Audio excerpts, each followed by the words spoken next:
In the crisp October wind of 1848, as the final walls of an abandoned girls' academy crumbled under the weight of iron tools and time, construction workers in the port town of Salem made a discovery that would plunge their quiet New England community into a silence far more unsettling than any storm. Hidden beneath the chapel floorboards of the once celebrated Beacon Hill Orphanage for Girls was a lead-lined box tarnished by decades of rot and secrecy. Inside were 47 small leather journals, each inscribed with a girl's name, and each filled with pages of horrors that read more like confessions than schoolgirl musings. What chilled investigators to their core wasn't only the gruesome details within, but the roster of prominent names intertwined with them. Judges, politicians, men who built the state's reputation on virtue and Christian order. The Commonwealth sealed the evidence before sunrise, citing public safety. To this day, the documents remain locked away in the state archives, unlabeled, unindexed, and, most importantly, unacknowledged. But the story refused to stay buried. What you're about to hear was never meant for public ears. It's a tale reconstructed from the testimony of those who risked everything to tell the truth, from notes that somehow escaped the fire that was supposed to erase them, and from the dying confession of a woman who spent 60 years with the weight of these secrets clawing at her conscience. To understand what happened, we have to travel back to a town desperate for redemption, to a woman whose eyes saw through flesh into the soul, and to an academy built not to shelter the innocent, but to consume them. Salem, Massachusetts, in 1811 was a town still clawing its way out from under its shadow. The witch trials of 1692 had scorched its name into American history, and though the gallows had long gone silent, the stain remained. By the early 19th century, Salem's founding families were hungry for respectability. They craved reinvention. And into that craving stepped the Fairfax family, dignified, wealthy, and bearing a vision that seemed sent straight from Providence. Victoria Fairfax was a widow from Virginia, refined and stately, with steel-gray eyes and the demeanor of someone used to being obeyed. She came north not to mourn her husband, who died of yellow fever in Charleston, but to pursue a higher calling, the moral elevation of America's daughters. Her plan? To establish an academy for orphaned and impoverished girls, a sanctuary of learning, virtue, and Protestant discipline. St. Mary's Academy for Girls would teach scripture, arithmetic, languages, and grace. It would be her offering to a world she claimed was slipping into moral ruin. Local clergy praised her as a savior. City officials lined up to offer tax incentives, and the town's elite opened their wallets with pride, unaware of the rot they were financing. Victoria purchased the old Hartwell mansion, a 3-story Georgian estate overlooking the harbor, long abandoned and whispered about in hushed tones. Built in 1787 by a sea merchant whose fortune came from foreign trade, the house had been empty for years. Families who tried living there spoke of sounds in the walls, of shadows that clung to windows even at noon. But Victoria showed no fear. She bought it for a fraction of its value and began extensive renovations. They built a chapel. They added stained glass depicting saints no one had heard of. Dormitories for 30 girls. A dining hall, and private meditation chambers on the 3rd floor. Chambers, Victoria said, where students would reflect on their spiritual development alone. She wasn't alone in her mission. Her younger sister, Evangeline, a soft-spoken woman with trembling hands and a voice said to be angelic, joined her as the Academy's music and language instructor. And then there was Bartholomew Fairfax, Victoria's brother-in-law. A gaunt preacher whose sermons warned of Satan's grip on young women's souls and who would soon become the Academy's chaplain. To outsiders, it was divine providence. To the girls, it looked like salvation. But to the earth beneath that mansion, it was just the beginning of another grave. The grand opening of St. Mary's Academy arrived on a wind-swept September morning in 1811. The event drew Salem's finest, judges in pressed coats, clergy in starched collars, and women in wide-brimmed hats, clutching lace gloves, whispering admiration. Victoria Fairfax stood at the Academy's steps in flowing black silk, her voice rising above the swirl of autumn leaves as she welcomed students into what she called a sanctuary of learning and salvation. But salvation came with a cost. The first group of girls numbered 23, ranging in age from 12 to 17. Some were the daughters of respectable families, their tuition a hefty $50 a year, a small fortune in those days. But more than half were orphans or children of the working poor, hand-picked by Victoria to be educated free of charge. To the public, it looked like Christian charity. In truth, it was the foundation of a darker enterprise. 14-year-old Margaret Sullivan arrived with her red curls tucked under a borrowed bonnet, eyes wide with both awe and uncertainty.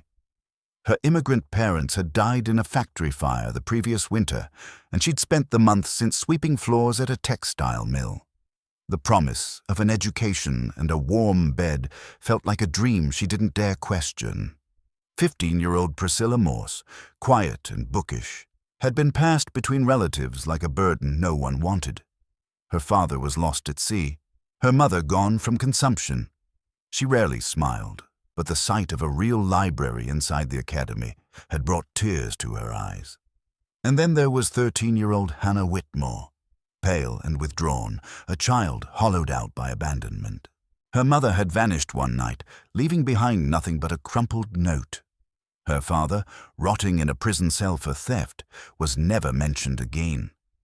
When Victoria herself visited the poorhouse to extend her invitation, Hannah had barely spoken, but her eyes lit up at the mention of books, food, safety. To each girl, the academy seemed a blessing, but beneath the surface, something unnatural had already begun to seep into their lives. The first whispers of unease didn't come from the students, but from Abigail Thornton, a seamstress who delivered uniforms and bedding to the academy each week. She lived just down the hill in a modest cottage with a view of the academy's northern facade. From her kitchen window, she began to notice strange patterns. Men, well-dressed men, arriving at night in unmarked carriages, always using the side entrance that led to the third floor. They came alone or in pairs, slipping through shadows and leaving before dawn. Thornton didn't recognize their faces, but she knew money when she saw it. These weren't ordinary visitors, and they weren't there for academic oversight. She tried to dismiss her suspicions. Maybe they were clergy, maybe benefactors, maybe nothing at all. But soon she saw it in the girls. Margaret's lively demeanor dulled. Her hair lost its luster. Her once bright voice turned quiet, mechanical. She moved as though under a spell, thin, tired, eyes rimmed in sleepless shadow. Priscilla's love of books waned. She sat hunched during deliveries, flinching at sudden sounds. Hannah's transformation was worse. She looked smaller somehow, like a part of her had retreated inward and was refusing to return. Then, on a bitter, cold night in December 1812, Abigail was stirred from bed by the sound of distant cries. At first, she thought it was wind, until she stepped to her window and saw flickering lights from the academy chapel. Erratic, unnatural. And then the screaming started. Not loud, not constant, but unmistakably human and unmistakably terrified. The next morning, Hannah Whitmore was dead. Victoria claimed it was fever. The funeral was swift, private, and closed to outsiders. The hymns drifting down from the hill carried no comfort, only fear. Evangeline Fairfax's voice led the mourners, beautiful and mournful. But even that angelic tone couldn't mask the dread that had crept into the air. Abigail Thornton didn't sleep for days after the funeral. The vision of those flickering lights, the distant screams, and the expression on Margaret's face the following week haunted her waking thoughts. Something inside the academy had broken, or perhaps something had been released. 3 days after Hannah's burial, Abigail made her routine delivery, bolts of fabric, winter gloves, and new aprons. She was greeted at the door by Evangeline, whose trembling hands fumbled with the ledger, her smile tighter than usual. Victoria, dressed in heavy mourning attire, stood further back in the corridor, her eyes unreadable. When Abigail inquired gently about the students, Victoria's tone was cold but composed. "Young ladies of troubled backgrounds often struggle with the intensity of true reform," she said. "But spiritual refinement demands suffering. And some," she added, almost to herself, "lack the fortitude to endure it." Abigail's unease deepened. The girls she glimpsed through the windows no longer resembled the hopeful children she once knew. They moved like shadows. Their skin was sallow, their limbs thin and slow. Some bore bruises that didn't come from clumsy chores. When she locked eyes with Margaret, the girl didn't speak. But the way she clutched the window frame, the desperation behind her silence, it was a cry louder than any scream. By February 1813, 2 more girls were dead. Priscilla Morse, the quiet reader with the severe bun, was found lifeless in her bed. No sign of illness, no warning. Victoria claimed it was exhaustion. 3 days later, Mary Catherine O'Brien, another charity girl, collapsed during a lesson and died that same night. The physician, Dr. Edmund Fairfax, Victoria's cousin, declared it brain fever. No one questioned him. Why would they? He was a doctor. He wore clean gloves.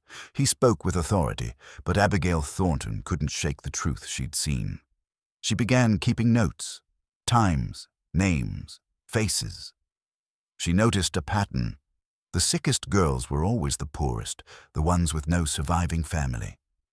The paying students looked thinner, yes, but not broken, not hollow, not dying. And still the carriages came, always after dark, always the side entrance. Some nights it was just 1, other nights as many as 6. Men emerged in tailored coats and fine shoes, heads low, slipping into the chapel or the 3rd-floor wing.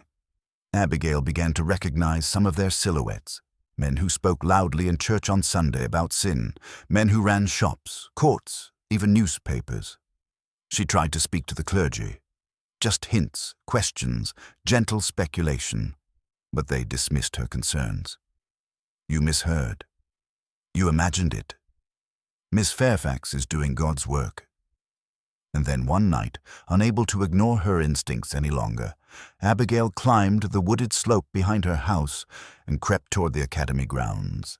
She stayed in the tree line, low to the earth, watching the chapel.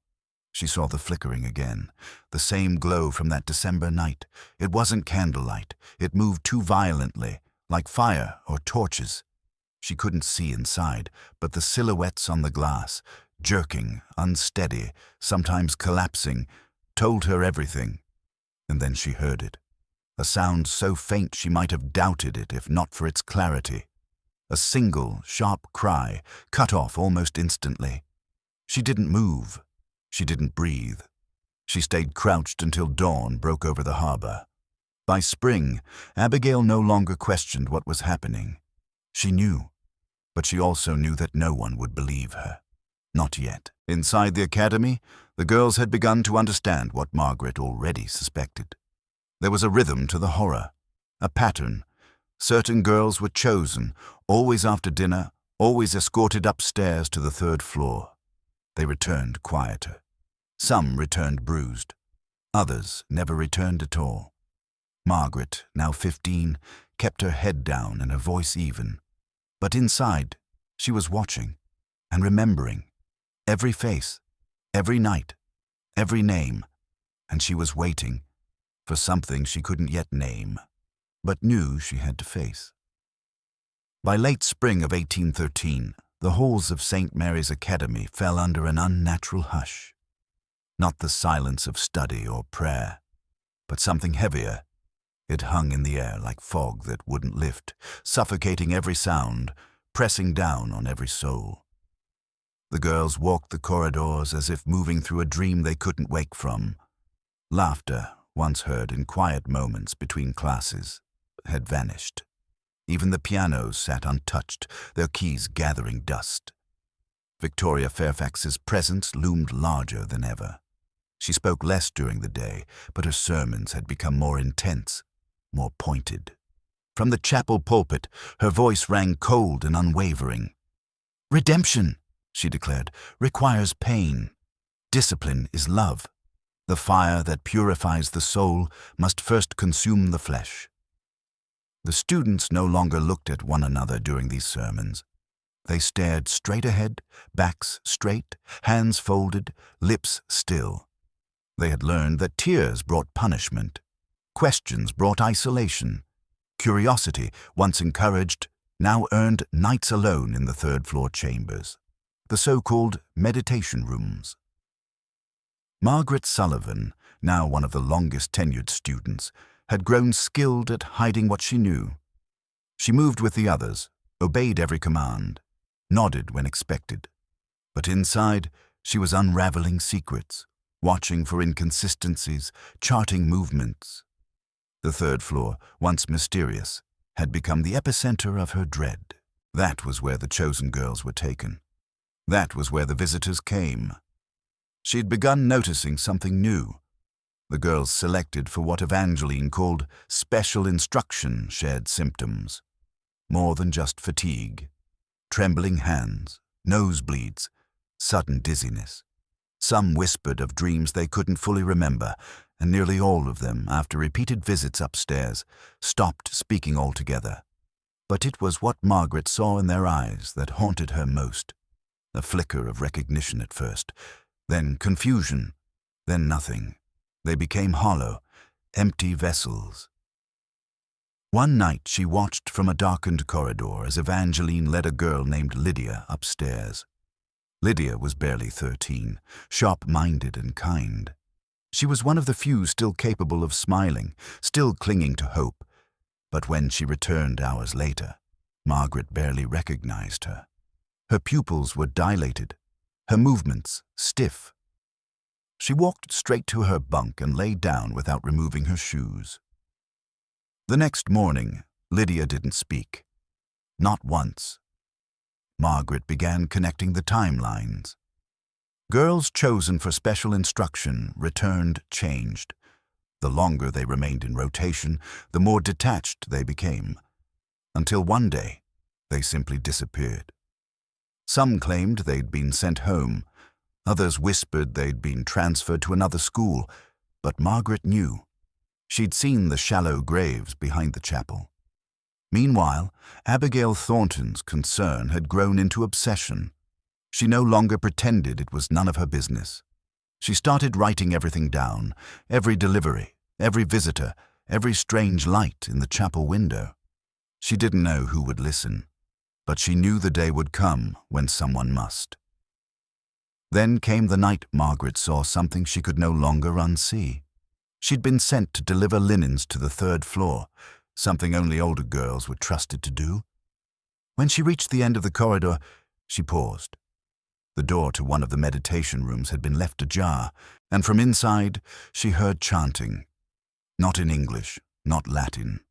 Something older, harsher. There were voices, men's voices, and the low sob of a girl. Margaret didn't move. She didn't breathe. She simply listened, imprinting every word, every sound, every unnatural silence. Then she crept away, carrying with her a certainty that chilled her more than any winter storm. This wasn't just cruelty, it was ritual. After that night, Margaret Sullivan's world narrowed to a single focus. Survival, but not just her own. She began to understand that if she didn't find a way to expose what was happening inside those walls, every girl around her would either vanish or be hollowed out until they were little more than breathing ghosts. The Fairfax family had cloaked their evil in piety and lace, but the illusion had cracked, and Margaret now saw the academy for what it truly was, a house of ritualized torment masquerading as salvation. She moved cautiously, blending in. She continued to pray when told, to recite her verses, to curtsy on command. But beneath the facade, her mind raced. Every evening, as the dinner bell echoed through the hall, she took note of who ate and who didn't, which beds were empty by midnight, which girls were chosen to go upstairs, and she wasn't alone in noticing. Rumors began circulating among the students, whispers traded in passing glances or scribbled notes hidden inside sewing kits. They used coded phrases. The stairs are calling, the silver cups again, the singing that never ends. It wasn't safe to speak openly, but the girls found a way. A silent network was forming, fragile, terrified, but determined. Margaret became its quiet leader.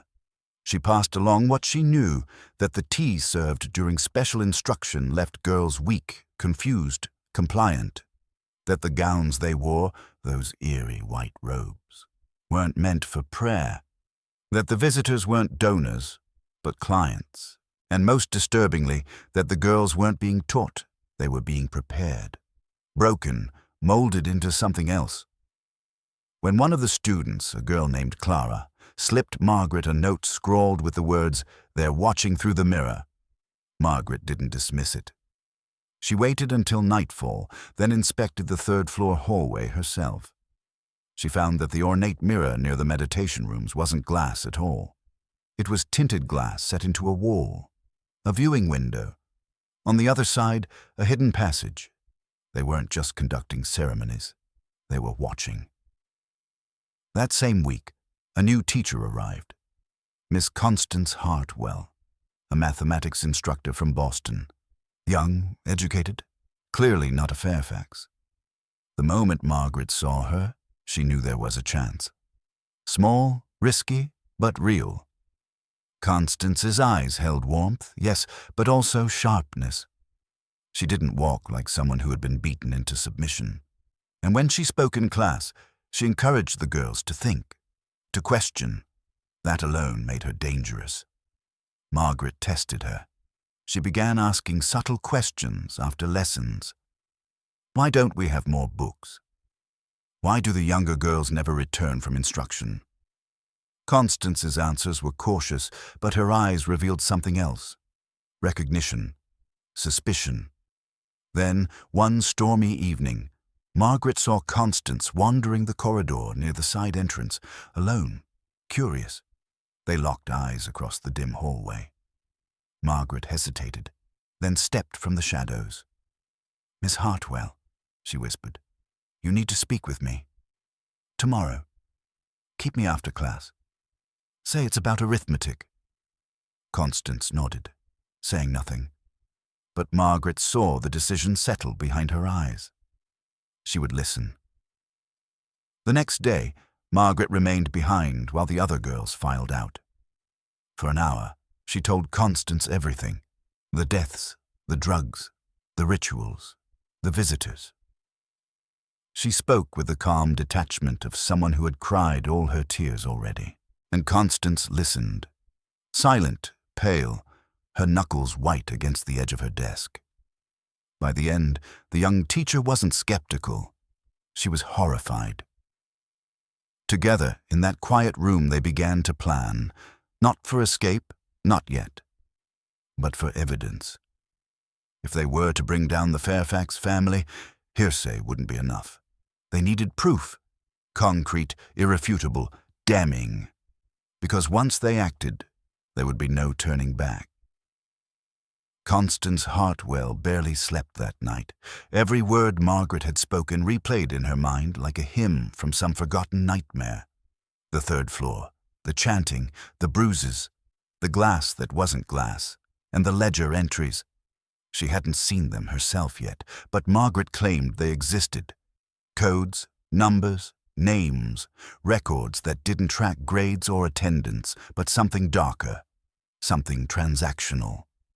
By dawn, Constance had made up her mind. She would help, she would investigate, and she would expose them, no matter the cost. But they had to be careful. The Fairfax family hadn't kept their secrets this long by being careless. Victoria was vigilant. Evangeline, though soft-spoken, noticed everything. And Bartholomew, he moved through the halls like a spirit that fed on silence. If they suspected even a whisper of betrayal, the consequences would be swift and final. Margaret explained that some students had access to rooms the staff rarely visited. Closets, attic spaces, abandoned storerooms, places where notes could be hidden, documents could be copied. She offered to begin collecting what she could find. But Constance had another advantage: access to the administrative office. Victoria had grown to trust her, or at least tolerated her. And during lesson planning hours, she was allowed to use the desk on the second floor to grade assignments. That desk, Margaret said, was where the ledgers were kept, locked inside the center drawer. Unlocking it would be a problem. But not for Margaret. During her time on the streets before the academy, she'd learned skills no child should need. She'd watched locksmiths work for food, practiced with bent spoons and scraps of wire. She could pick simple locks in under a minute. "I used to get into charity bins just to steal gloves," she said with a hollow smile. "I can open that drawer." Their plan took shape over a week. Constance would leave the drawer unlocked under the guise of forgetfulness. Margaret would enter during a scheduled sewing period under the pretense of delivering mended linens. They'd have just minutes to photograph the ledgers, mentally, by hand, anything they could manage. But time was slipping. Girls were vanishing more frequently. 2 had already disappeared since Margaret confided in Constance. 1 had been seen sobbing uncontrollably the night before she vanished. The other had gone silent for days before simply not waking up.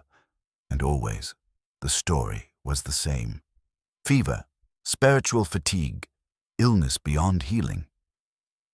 Constance kept a notebook under her mattress. It listed each name, each date, each odd symptom or change in behavior. She noted which girls were chosen most often for instruction, which nights the carriages came, and how many returned the next day. Slowly, the pattern emerged. Every ritual had a rhythm. Every horror had a cycle. One rainy afternoon, Margaret slipped into Victoria's office with trembling fingers and picked the lock. She opened the drawer. Inside were leather-bound books, black, unmarked, cold to the touch. She didn't take them. She copied what she could. She found her name. Subject 12. MS Red-Green. 15 years. Resistance above average. Recommend increased dosage. Transition expected within 3 months. Her hands shook as she copied the line. Not because she was afraid, but because she realized she wasn't a person to them. She was an object, a product, a line item on a ledger. She took pages. Not many. Just enough. Slipped them into her apron beneath folded linens and vanished back into the hallway before anyone could see her. That night she handed the notes to Constance, who read each line with growing horror. "This isn't just abuse," she whispered. "It's organized. It's methodical." They knew then this wasn't just a scandal. It was an operation, one with clients, schedules, inventory, and if they didn't act quickly, it would swallow every girl inside those walls. With proof in hand, Constance and Margaret moved cautiously but urgently. The ledger copies, though limited, were damning. They showed what the academy truly was. An inventory system. The girls weren't students. They were stock, categorized, evaluated, broken, sold. But ledgers wouldn't be enough. They needed more, something undeniable, something that couldn't be dismissed as forgery or hysteria, something that couldn't be silenced. Margaret proposed a dangerous idea: infiltrate a session. It was the only way to witness the truth firsthand. Not through whispers, not through bruises or changes in behavior, but to actually see what happened behind the third-floor doors. Constance hesitated. The risk was enormous. If they were caught, the Fairfax family would not simply reprimand them. They would disappear. Like Priscilla, like Mary Catherine, like Hannah. Still, she agreed. They picked their night carefully. Margaret had access to internal schedules through her cleaning assignments. One particular evening stood out, February 8th. A major gathering was planned. 6 girls selected. Unusual preparations ordered. Victoria herself had spent the week personally overseeing details. Special candles, imported tea, heavy silk gowns removed from storage, and most telling of all, the chapel windows had been blacked out from the inside. Whatever was coming, it would be worse than anything before. Constance feigned illness that afternoon, retiring early to her quarters. She left her teaching ledger open on her desk, a worn Bible beside it, a facade of piety and fatigue. As night fell, she slipped into the servants' corridor and climbed the narrow back staircase to the 3rd floor. Her heart pounded so violently she thought it might give her away. But she reached the linen closet without incident. Inside, she found what she was looking for, an old wooden crate stacked beneath unused bed sheets. She climbed it slowly and positioned herself behind the ventilation grate overlooking the main chamber. What she saw made her blood run cold. The room had been transformed. The chapel, normally austere in its Protestant simplicity, now resembled something out of a fever dream. Candlelight flickered across deep crimson drapes and floor-length mirrors. Incense hung thick in the air, mixing with a sweeter smell, one that Constance recognized with sudden clarity. Laudanum, a powerful opiate, used in surgeries, used to quiet the soul, used to control. Then came the girls, 6 of them, including Margaret, all dressed in identical white gowns. They walked slowly, eyes glazed, expressions vacant. Their steps were unsteady, as if floating, as if dreaming, as if drugged. Evangeline entered next, carrying a tray of delicate porcelain cups. She moved mechanically, as though she too were caught in a trance. Bartholomew followed, draped in ceremonial robes, stitched with foreign symbols. Symbols that made Constance's skin crawl just to look at. But it was Victoria who entered last, and whose presence consumed the space like a shadow made flesh. Her gown was not black, but deep purple, embroidered with threads of gold and blood-red silk. She looked like royalty from some ancient court of madness. And then the visitors arrived, 6 men, all masked. Their clothes betrayed wealth, polished boots, rings that caught candlelight. They did not speak, but took their seats in a circle surrounding the girls. What followed was not education, not worship, not anything holy. The girls were led one by one into the center of the circle. Bartholomew spoke in a language Constance didn't recognize. Evangeline sang, a soft, eerie melody that barely rose above a whisper. Victoria directed it all with silent nods and gestures. And the men watched, sometimes participating, sometimes just observing, but always feeding. Constance clutched the wooden crate beneath her with white knuckles, every muscle in her body screaming to run. But she stayed. She watched. She memorized, because now she understood. This wasn't just abuse, it was ceremony, and they were the sacrifice. Constance didn't leave her hiding place until nearly dawn. She remained crouched in the linen closet long after the last flicker of candlelight died and the final echo of that haunting hymn faded. When the masked men had vanished into the shadows and the girls were returned to their dormitories, she stayed perfectly still. Not from fear, though that gripped her like a vice, but because her body had turned to stone. What she'd witnessed was beyond anything she had imagined. This wasn't simply a system of exploitation.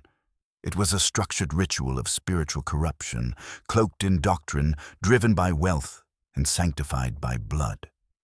When she finally slipped back into her room, she collapsed onto her bed, shaking violently. She couldn't cry. She couldn't speak. For hours, she lay in silence, willing her racing heart to calm. By mid-morning, she pulled herself together enough to move. She splashed cold water on her face, redressed, and went to find Margaret. The moment their eyes met, Constance knew. They'd both seen too much to pretend anymore. They met in the attic during the lunch hour, pretending to inspect old uniforms for donation. Margaret looked pale, her hands trembling, her voice little more than a whisper. "I remembered everything," she said.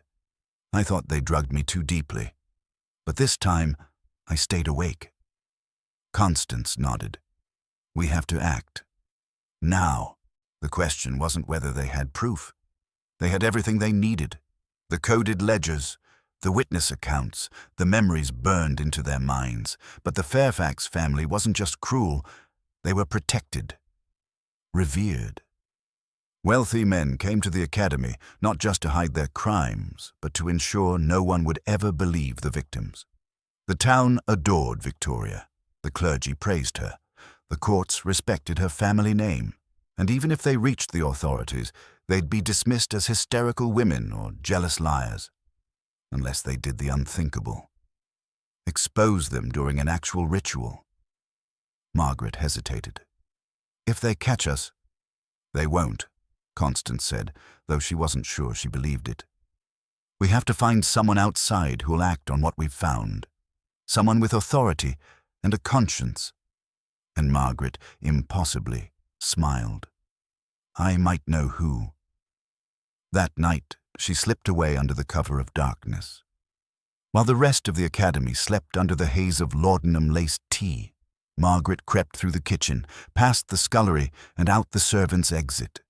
She ran barefoot through wet grass, across the frozen hill, to the cottage at the base of the slope. Abigail Thornton had just finished her evening tea when the knock came. She opened the door and gasped. "Margaret!" The girl looked like she'd stepped out of a grave, her hair damp from mist, her cheeks hollow, her gown still clinging with chill. "You said if I ever needed help—" Margaret's voice cracked. "I need it now." Abigail pulled her inside, lit another lantern, and listened in stunned silence as Margaret laid it all out. Everything. The rituals, the deaths, the ledgers, the visitors. She didn't dismiss a word. She didn't question a detail.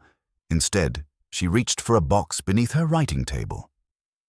Inside were stacks of journals, her own.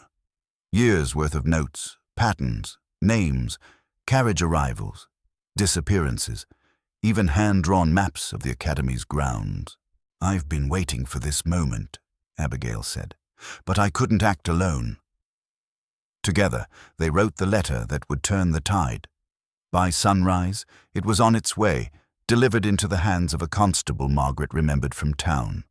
A man who had once helped her mother when her father was arrested. A man with no ties to the Fairfaxes. The message was simple. Come tonight. Come armed.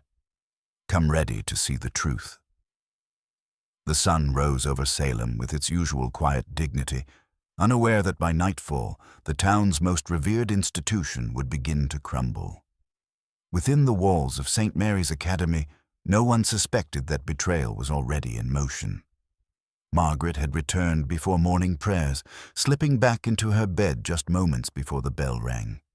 Her absence had gone unnoticed, just another quiet girl in a sea of silence. Constance, unaware that the letter had already been sent, spent the day preparing for the worst. She tucked the copied ledger pages beneath a floorboard in her chamber and destroyed her original notes. If they searched her room, they'd find nothing but scripture and assignments. But her mind was far from calm. She knew the Fairfax family was watching. They always were. By late afternoon, Victoria's demeanor shifted. Her greetings grew shorter. Her gaze lingered too long. During faculty dinner, she asked Constance about her lesson plans with unusual intensity, each word sharpened like a blade. And then came the summons. A folded note slipped beneath Constance's door just after chapel. "Miss Hartwell, please join me in my office immediately following evening service. We have much to discuss regarding your future at this institution." There was no mistaking the tone. Polite, elegant, and filled with danger. Constance's hands trembled as she dressed.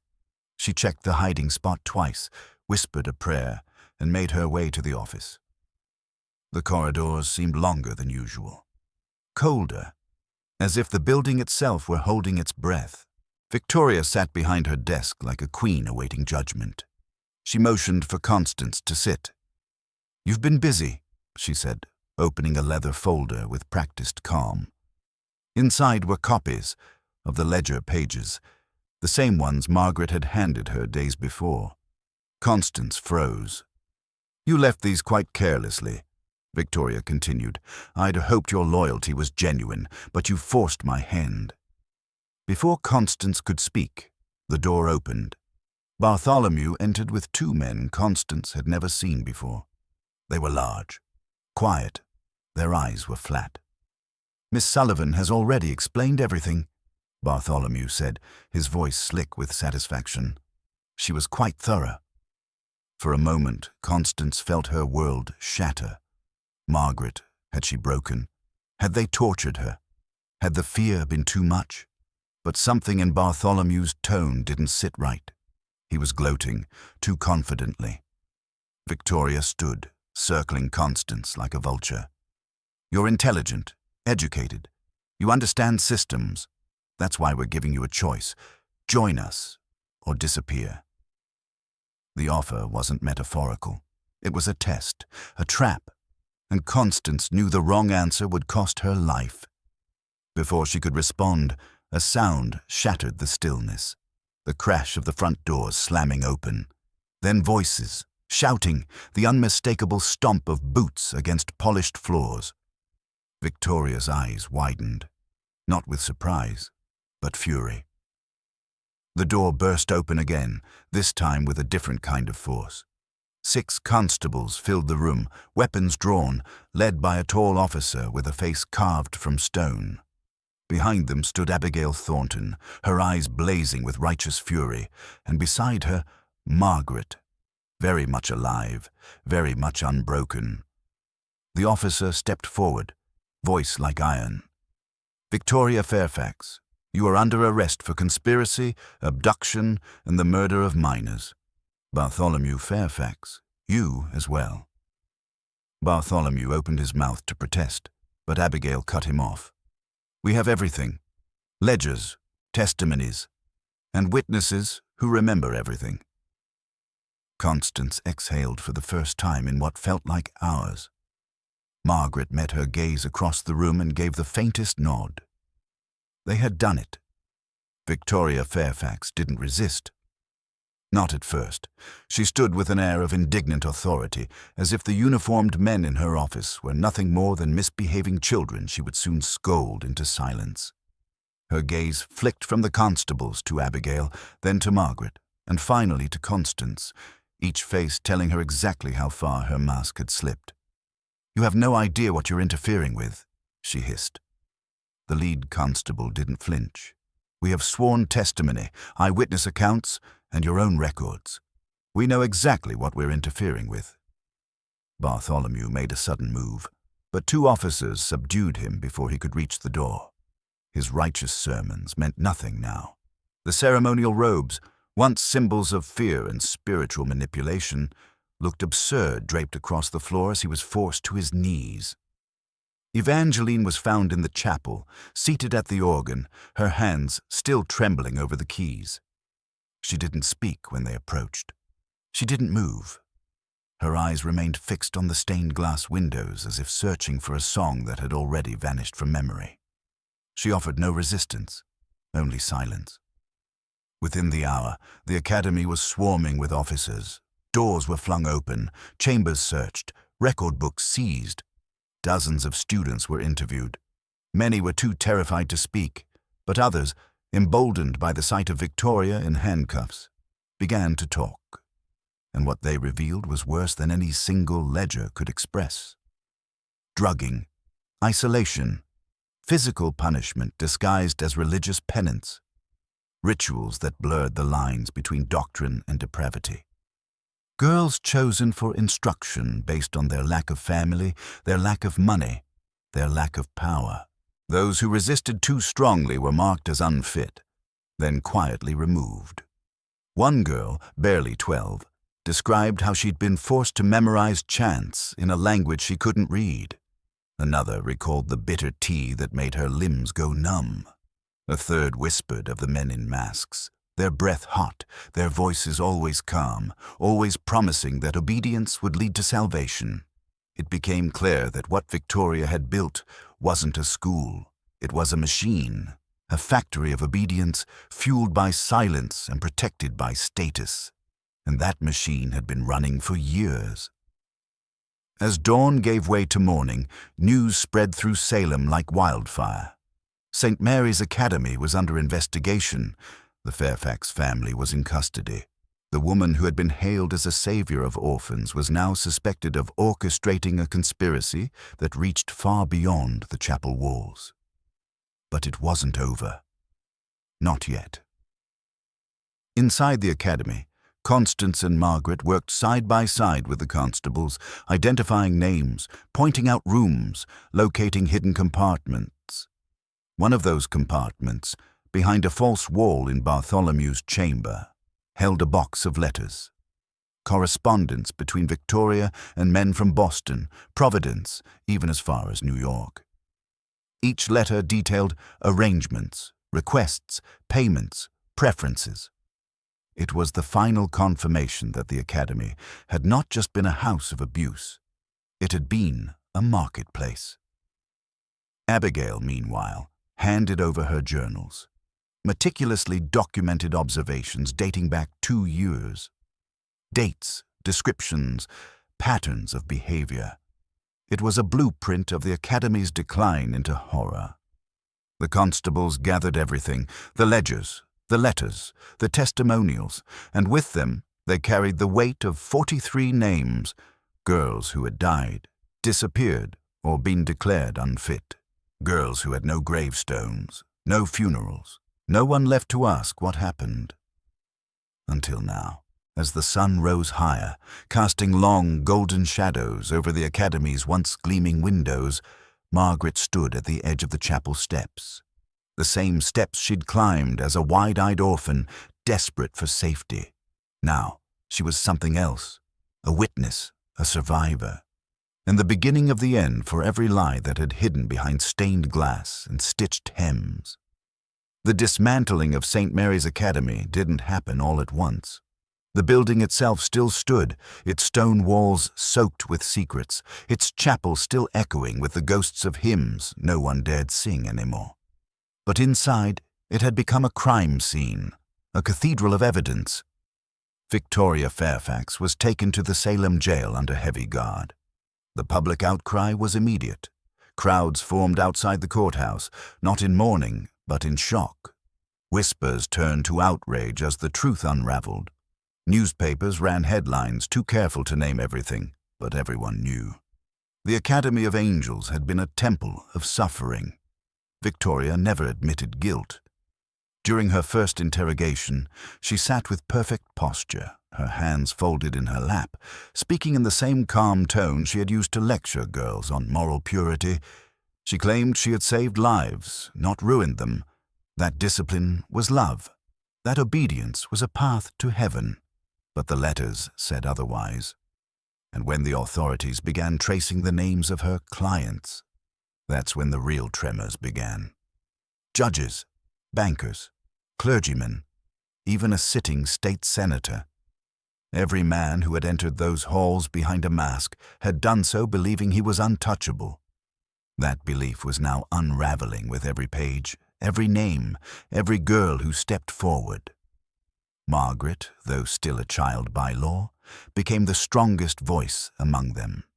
She testified under oath, her voice steady, her memories vivid. She told the court about the drugs, the rituals, the third-floor chambers. She described the man with the scar on his hand, the chants, the dead eyes of the girls who didn't return. When asked how she remembered so much, her answer was simple: because if I forgot, they'd win. Her words struck like thunder. Constance was called to testify next. She spoke not just as a witness, but as someone who had been offered the chance to join. Her account of the night she observed the ritual from the ventilation shaft sent chills through the courtroom. The prosecutor, a seasoned man known for unraveling complex cases, looked visibly shaken as she described the candles, the symbols, the masked men seated in silent judgment. And then came the ledgers. Presented in court, the ledgers confirmed everything. Names of girls, codes for their status, notes about compliance, payments received, dates matched to disappearances, preferences logged beside initials. Even the ledger's most skeptical readers couldn't deny the mechanical, predatory precision it outlined. Bartholomew Fairfax tried to recant, claimed he'd been misled, that he had only been following Victoria's spiritual vision, but the testimonies crushed him. Evangeline said nothing in her defense. She refused food, refused questions. She simply stared out the courtroom window as if waiting for some unseen verdict far higher than the judge's. Meanwhile, Abigail Thornton's journals were entered into evidence. They painted the long arc of suspicion, helplessness, and finally, the courage to act. The courtroom hung on her every word, every date she recited from memory. Her notebooks weren't just records, they were indictments carved in ink. As the trial dragged into its third week, something shifted in Salem. A town once cloaked in silence began to speak. Girls who had left the academy years before, some now mothers themselves, came forward. Their stories echoed Margaret's. The cold baths, the night prayers, the moments they couldn't remember, the injuries no one explained. It became clear this had never been isolated. It had been generational. As the judge prepared to issue rulings, the courtroom doors felt like gates between two eras, before and after. Before the truth, after the reckoning. And though justice was far from complete, one truth stood firm. The girls had finally been heard.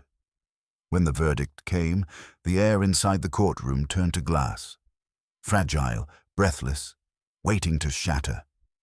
Victoria Fairfax was found guilty on all counts: conspiracy, abuse of minors, manslaughter, unlawful imprisonment, human trafficking.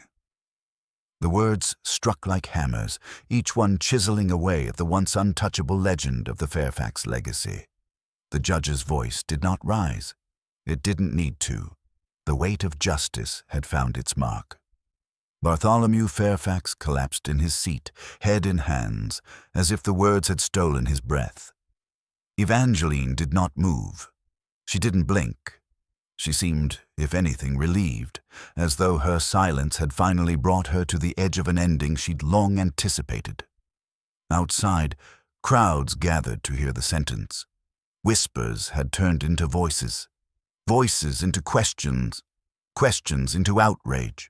Mothers who had sent their daughters to the academy out of trust now wept in the streets. Fathers clenched fists. Ministers who once praised Victoria in Sunday sermons now cursed her name through gritted teeth. But inside the courtroom, Margaret felt nothing. Not relief, not triumph, only stillness. She had testified, endured the questions, relived every moment, but her emotions hadn't returned.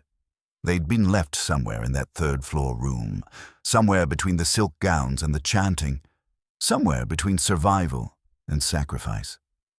Constance reached for her hand and held it gently. The two of them hadn't spoken much since the trial began.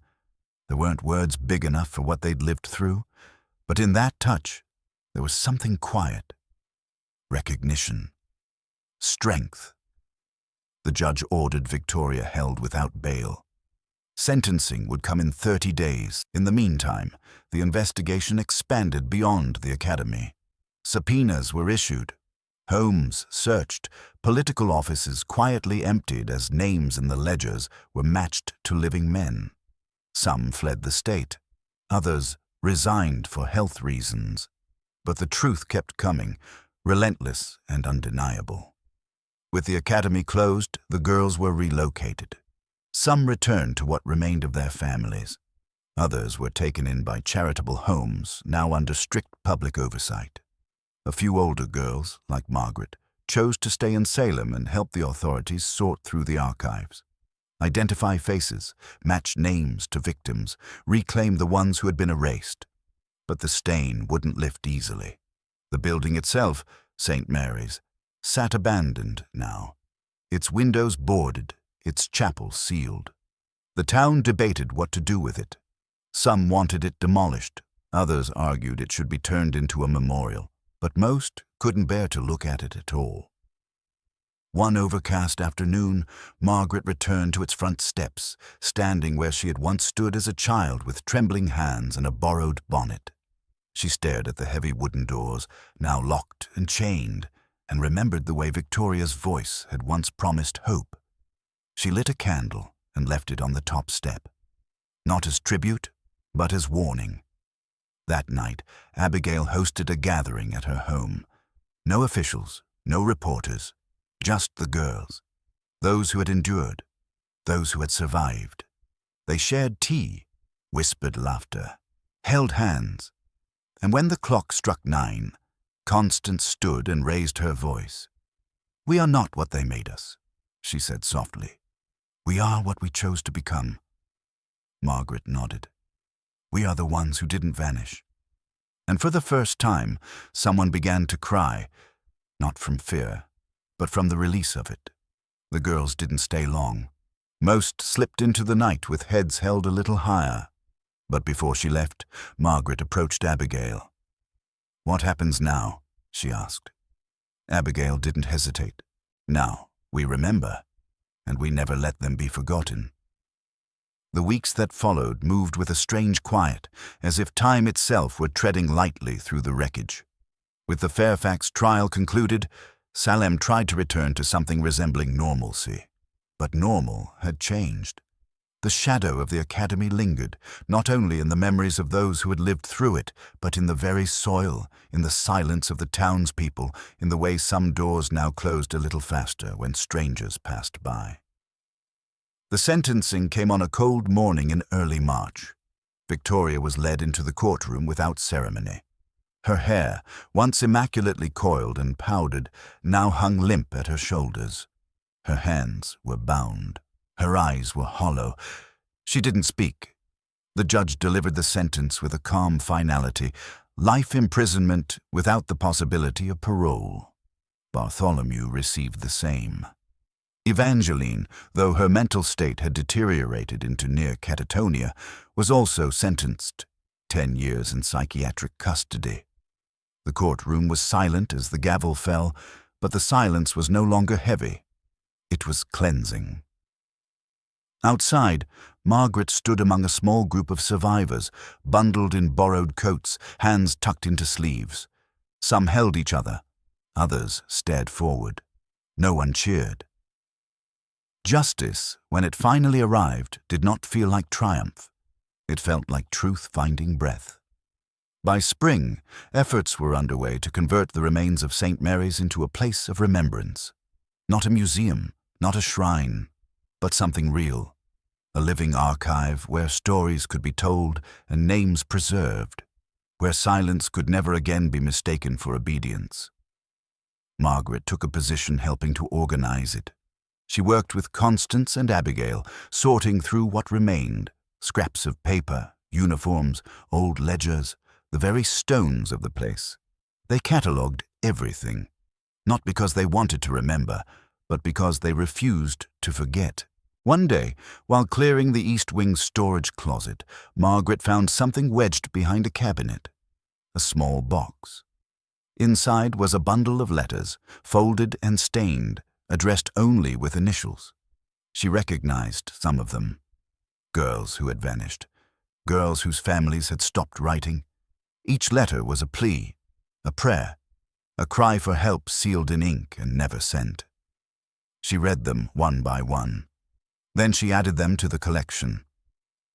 Later that evening, Constance found Margaret sitting in the former dining hall, now stripped of its long tables and candle chandeliers. The only sound was the wind moving through broken window panes. "Are you sure you want to stay in Salem?" Constance asked. Margaret nodded slowly. "I don't belong anywhere else." "You could start over," Constance offered. "A new town, a new name. No one would know. I would, Margaret said. I'd know, and so would they. Constance didn't argue. She understood. This wasn't about escape. It was about bearing witness, carrying the truth like a torch through every dark corridor of a history. Abigail later commissioned a plaque to be installed in front of the Academy's old gates. It bore no religious inscription, no poetic phrasing, just a list, every name they had uncovered. 43 in total, and at the bottom, in simple lettering, for those who spoke when silence was demanded, for those who remembered when others forgot. Visitors began arriving that summer, quietly, respectfully. Some were strangers. Others were relatives of the girls who'd vanished. They left flowers, notes, coins. A few left nothing at all, but stood in stillness, honoring what had been lost, and what had been found again. For Margaret, healing didn't come all at once, but it came.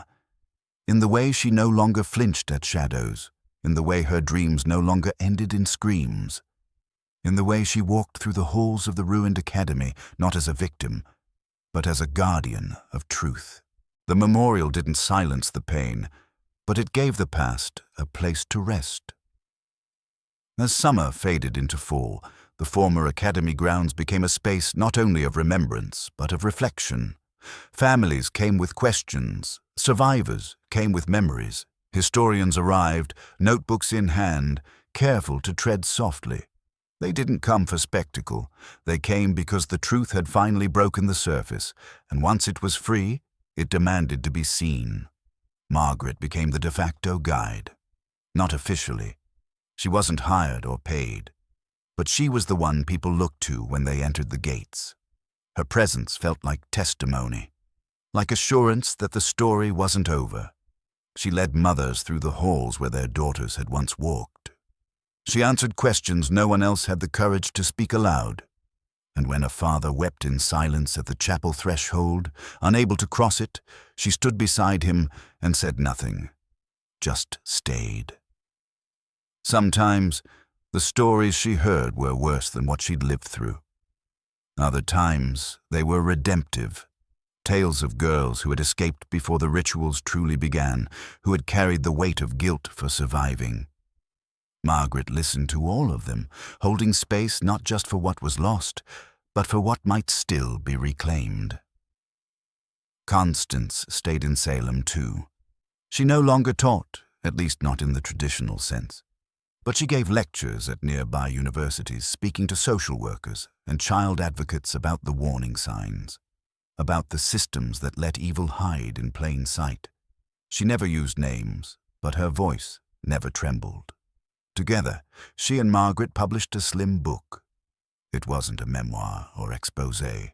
It was a record, a detailed, precise account of what had happened.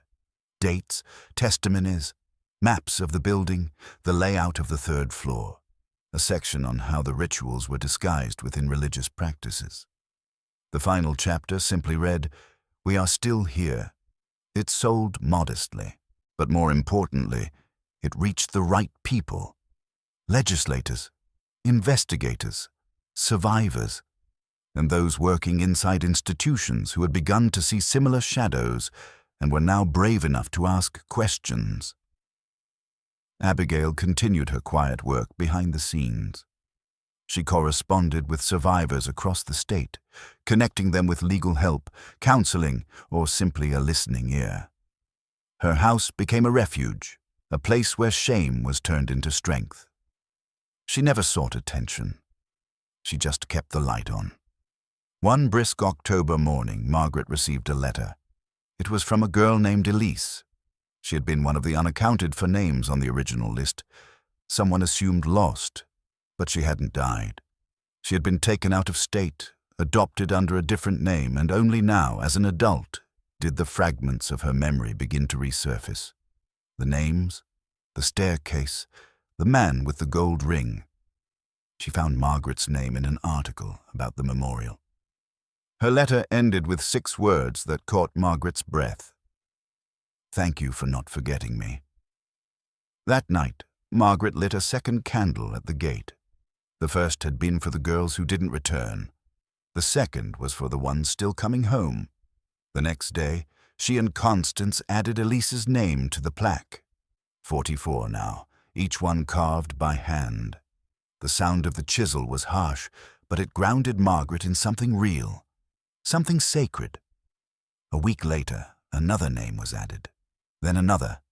The academy's walls remained cold, but the silence had changed. It no longer suffocated. It listened. It held space for voices that had once been buried beneath hymns and incense. Voices that now rang out, clear and unyielding, in every corner of the old stone corridors. Winter came quietly to Salem that year, blanketing the town in a stillness that felt neither peaceful nor ominous, just earned. The academy stood motionless against the snowfall, a monument of shadows slowly being reclaimed by truth. Its once imposing gates no longer frightened the townspeople. They passed by with lowered heads, not from shame, but from reverence. Inside, the halls remained unchanged, peeling paint, silent rooms, faint echoes. But something had shifted. The building had begun to feel less like a tomb and more like a reckoning, a place where lies had been unearthed, where the living had named the dead, and where the forgotten were no longer silent. Margaret returned often, not every day, but when it called to her. Sometimes she brought candles, sometimes just flowers. But always, she walked through those halls with a quiet authority, tracing the paths once paved by whispered prayers and unspoken terror. She didn't avoid the third floor. She faced it, every step, every door. She touched the place where the crate once sat beneath the grate, where she had once been a vessel, a witness, a marked girl. Now she was none of those things. She was free. One evening in early December, Constance joined her at the gate. The wind was sharp, but neither seemed to notice. They stood in silence until Margaret spoke. "I dream about them," she said. "Not the bad dreams anymore, not the rituals or the firelight, just their faces, the ones we couldn't save." Constance nodded, her breath rising in pale clouds. "I think that's what memory becomes. Not punishment, just preservation." They didn't need to say more. A week later, Margaret received another letter, this one from a girl in Pennsylvania who had recognized the academy's name in a footnote of a legal report. She had never come forward, never told anyone, but she wrote because she needed someone to believe her story had happened too. Margaret did believe her, and she added her name to the ledger. Not the cursed one hidden in Bartholomew's drawer, but the true one they now kept in the memorial archives. It was handwritten. No codes, no ranks, just names. By spring, the number had reached 51, each name carved in brass, each story recorded with care. The project grew. Other towns began investigating similar institutions. Patterns emerged. Rituals buried under religion, silence enforced through fear, young lives bent into obedience. And always, somewhere in the records, a familiar name would surface. Fairfax. Sometimes as donors, sometimes as consultants, sometimes just shadows, but always there. The stain had spread far, but so had the resistance. At the 1-year mark, a service was held outside the chapel. Not a funeral, a declaration. Constance spoke first, reading the names with steady reverence. Abigail followed, recounting the first suspicion that led her down this path. Then Margaret stepped forward. No podium, no speech, just truth. "They taught us that silence was holy," she said. "They told us our obedience would save us. But what saved us wasn't obedience. It was remembering, it was refusing to forget." A hush followed, not empty, but full of breath. Then the bell rang. Once. Not from the academy, but from a new tower built beside the gate. It rang every year after that, once for every name. By the 5th year, it rang 67 times. The sound echoed down the hillside, through the streets, across the town that had once looked away, and now it looked directly into its own reflection and refused to blink. Margaret never left Salem. She didn't need to. She had walked through fire and dragged the truth behind her, and in the heart of that old stone ruin, beneath the plaque, behind the locked chapel doors, the past waited. But no longer in darkness. Now it waited in light.